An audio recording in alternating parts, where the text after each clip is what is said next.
प्यारे बच्चों, सुप्रभात।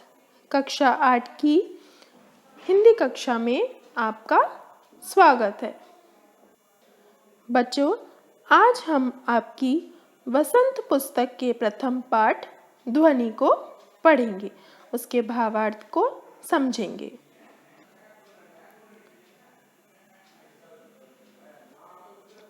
ध्वनि कविता के लेखक हैं सूर्यकांत त्रिपाठी निराला। इनका जन्म 1896 में हुआ और मृत्यु 1961 में हुई। कवि ने इस कविता के द्वारा प्रकृति के प्रति मानवीय संवेदना को दर्शाया है। इस कविता में प्रकृति का मनोहारी चित्रण है। भाषा सरल और भावपूर्ण है। आइए बच्चों, देखते हैं हम कविता का अर्थ। अभी न होगा मेरा अंत, अभी अभी तो आया है मेरे वन में मृदुल वसंत, अभी न होगा मेरा अंत। प्रस्तुत पंक्तियों में कवि कहते हैं कि उनका अंत कभी नहीं होगा, क्योंकि अभी अभी कवि के जीवन के अमृत रूपी वन में बसंत रूपी यौवन आया है, अतः अभी उनका अंत नहीं होगा। कवि मानते हैं कि उनका अंत अभी नहीं होगा, क्योंकि वह आशावादी हैं। आशावादी अर्थात जीवन के प्रति उनका जो दृष्टिकोण है वो आशावादी है। जैसा कि हमने जाना, और इस गुण की वजह से वह यह मानते हैं कि अभी उनका अंत नहीं होगा, जब तक वे अपने उद्देश्य की पूर्ति नहीं कर लेते, क्योंकि अभी कवि के जीवन में अमृत रूपी वन में बसंत रूपी यौवन आया है, अर्थात एक नए उत्साह और एक नए जोश का आगमन हुआ है। वसंत ऋतु में चारों ओर फूलों की भरमार और उनकी खुशबू फैली होती है, जो कि बहुत सुंदर लगती है। अतः अभी कवि कहते हैं कि अभी उनका अंत नहीं होगा।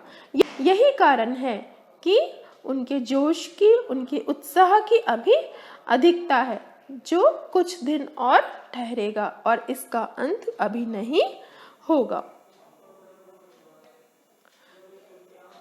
कवि यहाँ प्रकृति के चित्रण के द्वारा नई हमारी जो युवा पीढ़ी है उसको समझाना चाहते हैं कि वो अपने आलस को छोड़े और नए उत्साह, साहस और जोश के साथ जीवन का आनंद ले। कवि का उद्देश्य युवा पीढ़ी को जागृत करने का है। प्रकृति ने फूलों की भरमार की, उनकी सुंदरता और खुशबू चारों तरफ फैलाई हुई है और इस समय में उनका अंत नहीं होगा। कवि का मानना है कि अभी अभी तो उनके जीवन में बसंत आया है, अभी उनका अंत नहीं होगा। अभी तो जीवन में उत्साह और जोश की भरपूर क्षमता है, वो अभी कुछ दिन और ठहरेगा। आगे देखिए बच्चों, हरे हरे ये पात डालियां कलियां कोमल गात, मैं ही अपना स्वप्न मृदुल कर फेरूंगा निद्रित कलियों पर, जगह एक प्रत्युष मनोहर।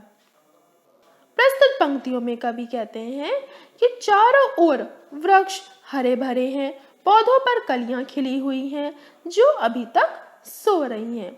कवि कहते हैं कि मैं सूर्य को लाकर इन अलसाई हुई कलियों, यानी आलसी जो कलियां हैं जो अभी खिली नहीं हैं, उनको जगाऊंगा।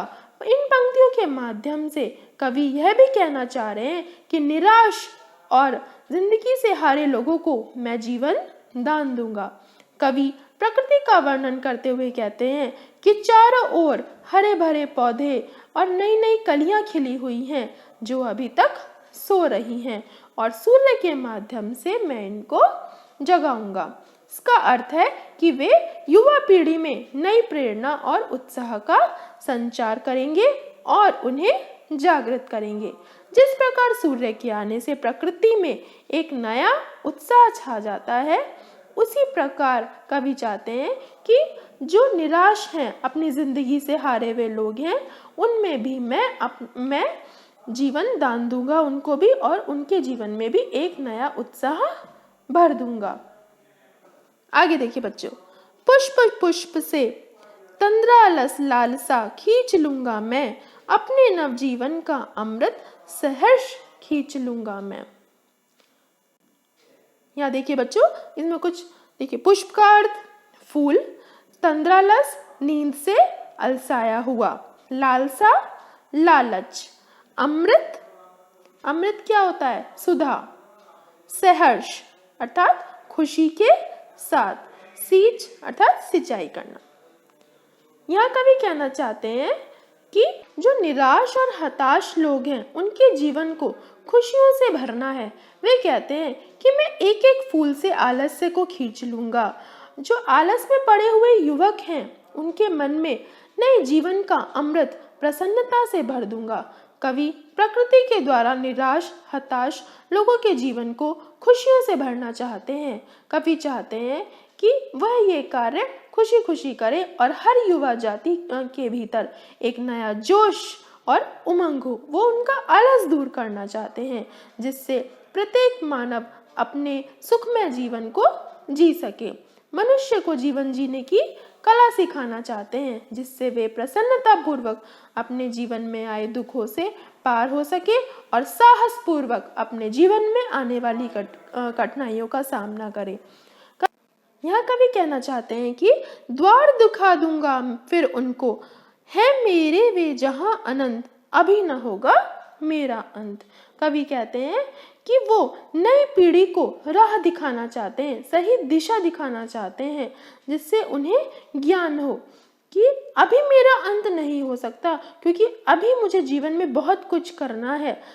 मुझे युवा पीढ़ी को सही राह दिखानी है, सही राह पर चलाना है जिससे वो अपने जीवन में आने वाली सभी कठिनाइयों का सामना करे और अपने जीवन का आनंद उठा सके और सही मार्ग पर आगे बढ़े। कवि कहते हैं कि अभी उनका अंत नहीं होगा।